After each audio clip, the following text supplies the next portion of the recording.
Telangana political screen పై graduate MLC పోరు ఇప్పటి నుంచే హీట్ ఎక్కిస్తుంది. అంటే ఫిబ్రవరిలో ఎన్నికలు ఉన్నాయి కానీ ఇప్పటి నుంచే హీట్ ఎక్కిస్తుంది. త్వరలో 2 కీలక పట్టభద్రుల స్థానాలు ఖాళీ కాబోతున్నాయి కాబట్టి వాటికి సంబంధించి అన్ని ప్రధాన పార్టీలు కూడా ఇప్పటి నుంచే దాని మీద కన్నేశాయి అవి దక్కించుకోవాలని. ముఖ్యంగా అధికార కాంగ్రెస్ పార్టీ ఈ ఎన్నికలను అత్యంత ప్రతిష్టాత్మకంగా తీసుకుంటుంది. గెలిపే లక్ష్యంగా భారీ వ్యూహాలకు ఇప్పటి నుంచే పదును పెడుతుంది. బీజేపీ బీఆర్ఎస్ కూడా ఈ 2 స్థానాలపైన కూడా కన్నేసినట్టుగా కూడా తెలుస్తుంది. తెలంగాణలో మరో ఆసక్తికర రాజకీయం మొదలైంది. 2 గ్రాడ్యుయేట్ ఎమ్మెల్సీ స్థానాల్లో పదవీకాలం వచ్చే ఏడాది మార్చి 29తో ముగియనుంది. ఈసారి స్థానాన్ని కైవసం చేసుకునేందుకు కాంగ్రెస్ హైకమాండ్ సీనియర్ మంత్రుల్ని 6 నెలల ముందు నుంచే రంగంలోకి దింపింది. మహబూబ్ నగర్, హైదరాబాద్, రంగారెడ్డి రీజియన్ ఇన్ఛార్జి బాధ్యతలను సీనియర్ మంత్రులు దామోదర్ రాజనరసింహ, దుద్దిల్ల శ్రీధర్ బాబు, పొన్నం ప్రభాకర్ కు అప్పగించారు. నల్గొండ, ఖమ్మం, వరంగల్ గ్రాడ్యుయేట్ స్థానం బాధ్యతలను ఏకంగా డిప్యూటీ సీఎం బట్టి విక్రమార్క, మంత్రి ఉత్తమ్ కుమార్ రెడ్డి భుజస్కంధాలపై ఉంచింది అధిష్టానం. క్షేత్రస్థాయి నుంచి వ్యూహాత్మకంగా వెళ్లాలి అనే కాంగ్రెస్ ఆలోచనకు ఈ నియామకాలే నిదర్శనం. అటు బీజేపీ కూడా ఈ పోరులో వెనక్కి తగ్గడం లేదు. పట్టభద్రులు, ఉద్యోగులు, నిరుద్యోగులు ఎక్కువగా ఉన్న ఈ 2 నియోజకవర్గాల్లో తమ బలాన్ని చాటుకోవాలని కమలం పార్టీ పట్టుదలతో ఉంది. ఇటు బీఆర్ఎస్ కూడా ఇప్పటి నుంచే గ్రాడ్యుయేట్ ఓటర్లను ఆకట్టుకునేందుకు ప్లాన్లు వేస్తోంది. 6 నెలల ముందే పార్టీల్లో మొదలైన ఈ కోలాహలం రాబోయే రోజుల్లో రాజకీయాన్ని మరింత వేడెక్కించనుంది. నిరుద్యోగ భృతి, ఉద్యోగ నియామకాలు, విద్యారంగ సమస్యలే ప్రధాన ఎజెండాగా సాగబోయే ఈ సమరంలో పట్టభద్రులు ఎవరి వైపు నిలుస్తారు? కాంగ్రెస్ మార్కు వ్యూహాలు ఫలిస్తాయా?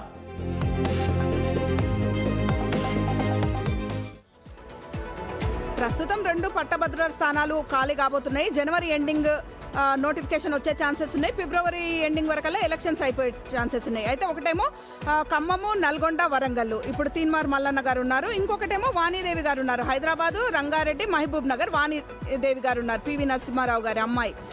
ఒకటేమో బీఆర్ఎస్ స్థానం, వాణీదేవి గారు బీఆర్ఎస్ నుంచి పట్టభద్రుల స్థానం నుంచి, అంటే నాన్ పొలిటికల్ సబ్జెక్ట్ కానీ వాళ్ళు పెట్టారు. ఇక్కడనేమో తీన్మార్ మల్లన్న కాంగ్రెస్ స్థానం నుంచి ఉన్నట్టుగా తెలుస్తుంది. అయితే ఈ 2 ఎలక్షన్స్ కూడా ఫిబ్రవరిలో జరుగుతున్నాయి. ఇప్పటి నుంచి ఆశావాహులందరూ కూడా సీట్లు కూడా అంటే కాంగ్రెస్ పార్టీ నుంచి మమ్మల్ని బలపరచండి అని కూడా కోరుతున్నారు. అటు బీఆర్ఎస్, బీజేపీ కూడా ఈ స్థానాలను దక్కించుకోవాలని గట్టిగా ఉన్నారు. ఎందుకంటే ఈ పట్టభద్రులు అంటే కొద్దిగా నిరుద్యోగులు ఎక్కువగా ఉంటారు. ఉపాధి అవకాశాలు లేకుండా ఉండి ఉపాధి అవకాశాలకు సంబంధించి ఎదురు చూస్తున్న వాళ్ళు కూడా ఉంటారు. ఈ రకరకాల యాంగిల్స్ ఉంటాయి. పట్టభద్రులు కొద్దిగా ఆలోచించి ఓటేస్తారు అనేది కూడా ఉంటుంది. ఈ అన్ని అంశాల నేపథ్యంలో ఎవరి గెలుస్తారు ఈసారి అంటే తీన్మార్ మల్లన్న గారు, వాణీదేవి గారు సీట్ ఖాళీ అయిపోతుంది కాబట్టి వాళ్ళకి ఇస్తారా ఇవ్వరా అనేది కూడా తెలియదు.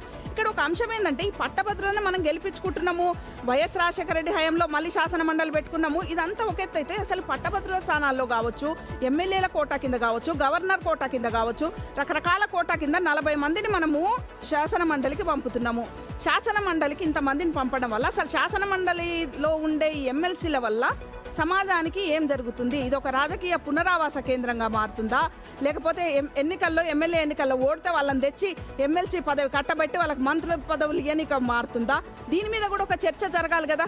ఎంతసేపు పట్టభద్రులది ఖాళీ అయింది, ఎమ్మెల్యేలది ఖాళీ అయింది, లేకపోతే స్థానిక సంస్థల నుంచి ఒక 14 మంది, ఎమ్మెల్యేల స్థానం నుంచి ఒక 14 మంది, గవర్నర్ కోట కింద ఒక 6 మంది ఇట్లా ఇచ్చుకుంటా అంటే ఒక పునరావాస కేంద్రంగా మారుస్తారు. కానీ ఒకప్పుడు ఉండే వైఎస్ రాజశేఖర రెడ్డి పీరియడ్లో మన చుక్క రామయ్య గారు గెలిచారు, తర్వాత నాగేశ్వర్ గారు గెలిచారు. అరే ఒక విద్యావంతులు గెలిచారు, ఏదో ఒకటి మంచి జరుగుతుంది అని ఎక్స్పెక్ట్ చేశారు. కానీ ఈ మధ్యకాలంలో దాదాపు గత 10-15 సంవత్సరాలుగా చూస్తే ఏం ఉపయోగం ఉంటుంది? పట్టభద్రులు ఏదో గెలుస్తున్నారు, వాళ్ళకి అన్ని అలవెన్సులు ఉంటాయి, కానీ వీళ్ళు పోయి చేసేది సమాజానికి వీళ్ళ వల్ల వచ్చేది ఏం లేదు, ప్రజాధనం వృధా తప్ప. నాకైతే అదే అనిపిస్తుంది. ఈ గ్రాడ్యుయేట్ ఎలక్షన్ అనేది కొంత విచిత్రంగా ఉంటుంది. లాస్ట్ టైం ప్రొఫెసర్ నాగేశ్వర్ ఓడిపోయారు కదా, ఇదే తీన్మార్ మల్లన్నతో పాటు ఈయన కూడా పోటీ చేసి ఓడిపోయినట్టున్నారు కదా అదే ఎలక్షన్లో. సో వేరే చోట నుంచి పోటీ చేసి ఓడిపోయారు. ప్రొఫెసర్ నాగేశ్వర్ లాంటి వ్యక్తి ఓడిపోయారు, తీన్మార్ మల్లన్న గెలిచారు. సో ఒకే చోట పోటీ చేశారు, వేరు చోట్ల పోటీ చేశారు అనేది పక్కన పెడితే అలాంటి వ్యక్తి ఓడిపోవటం, ఈయన గెలవటం అంటే ఇది ఒక ఈక్వేషన్స్ అన్ని విచిత్రంగా ఉంటాయి. ఇప్పుడు కాంగ్రెస్ పార్టీ తరఫున ఆనాడు తీన్మార్ మల్లన్న గెలుచున్నారు. సో ఇప్పుడు ఆ రోజు తీన్మార్ మల్లన్న కొంత ఆదరణ వాళ్ళందరూ గ్రాడ్యుయేట్స్ అందరిలో ఉండి ఆయన్ని ఎంకరేజ్ చేశారు. సో అందుకే పార్టీ కూడా బలపరిచింది. సో ఈసారి అదే కాంగ్రెస్ పార్టీకి ఇది ఒక సవాల్ లాంటి.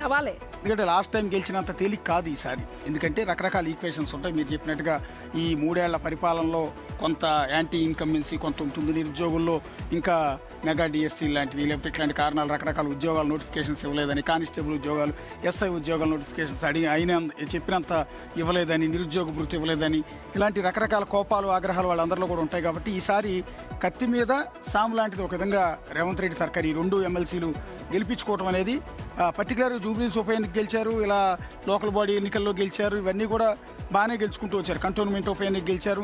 సో ఈసారి ఈ 2 గ్రాడ్యుయేట్ స్థానాలు గెలవాలన్నది టార్గెట్గా పెట్టుకుంది కాంగ్రెస్ పార్టీ. కానీ గెలవటం మాత్రం అంత తేలికైన విషయం అయితే కాదు. అటు బీజేపీ స్ట్రాంగ్ అవుతోంది, ఇటు బీఆర్ఎస్ కూడా చాలా స్ట్రాంగ్ అయిందనేది నా ఉద్దేశం. ఎస్, ఇంతకుముందు మనం చెప్పినటువంటి బైపోల్స్ కానీ ఇవన్నీ అధికార పార్టీకి కాస్త ఎడ్జ్ ఉంటాయి కాబట్టి ఈజీగా కాంగ్రెస్ పార్టీ గెలిచేస్తుంది, ఎందుకంటే అధికార పార్టీ కాబట్టి. సో ఇక్కడ జరిగేది గ్రాడ్యుయేట్ ఎమ్మెల్సీ ఎలక్షన్స్. 2.5 సంవత్సరాలు పూర్తయిపోయింది కాంగ్రెస్ పార్టీ అధికారంలోకి వచ్చి. ఇస్తానన్నటువంటి హామీలు ఇంకా పూర్తి చేయలేదు, ఇంకా టైం ఉందని చెప్తున్నారు. ఇక్కడ ఉన్నది కూడా గ్రాడ్యుయేట్స్ అంటే విద్యావంతులు. ఏదో ప్రలోభ పెట్టి మాయ చేసేసి మనం చేసుకుందాం అనేది కుదరదు. అటుపక్క బీఆర్ఎస్ కూడా స్ట్రాంగ్గా ఉంది. 2.5 yearsలో కాంగ్రెస్ చేయలేదు అనేది చూస్తుంది. బీజేపీ మెయిన్గా ఫోకస్ పెట్టింది. సో 3 పార్టీలు ఏదో సెమీఫైనల్ కింద భావిస్తున్నారు. ఈసారి ఎవరు గెలుస్తారో వాళ్ళకి నెక్స్ట్ ఎలక్షన్స్లో మనకి నల్లేరు మీద నడకింది ఉంటుంది అనేది. సో టఫ్ ఫైట్ అయితే నడుస్తుంది. దీనికి సంబంధించి మరి ఏ విధంగా ముందుకు వెళ్ళబోతున్నారు, గ్రాడ్యుయేట్స్ యొక్క ఆలోచన శైలి ఏ విధంగా ఉంటుంది, వారిని మచ్చిక చేసుకోవడానికి మళ్ళీ ఏ విధంగా హామీలు ఇవ్వబోతుంది అధికార పార్టీ అనేది కూడా చూడాల్సి ఉంటుంది. ఎస్, ఖచ్చితంగా ఈ సందర్భంగానే ఒక క్వశ్చన్ రైజ్ అవుతుంది. ఎన్నికలు తెలంగాణ రాజకీయాలకు సెమీఫైనల్గా మారతాయంటే ఖచ్చితంగా సెమీఫైనల్ కింద ఈ 2 కూడా చాలా టార్గెట్ పెట్టుకునే కాంగ్రెస్ పార్టీ గెలవడానికి ట్రై చేస్తుంది. సో దాన్ని ఆ రకంగానే పరిగణలోకి 2 సీట్లే కదా అని తక్కువ వచ్చినా వేయడానికి వీల్లేదు. చాలా ప్రెస్టీజియస్ ఇష్యూ అవుతుంది అధికార పార్టీకి కానీ ప్రతిపక్ష పార్టీలకు కానీ. పర్టికులర్గా అధికార పార్టీకే ఇబ్బందికరమైన అంశం.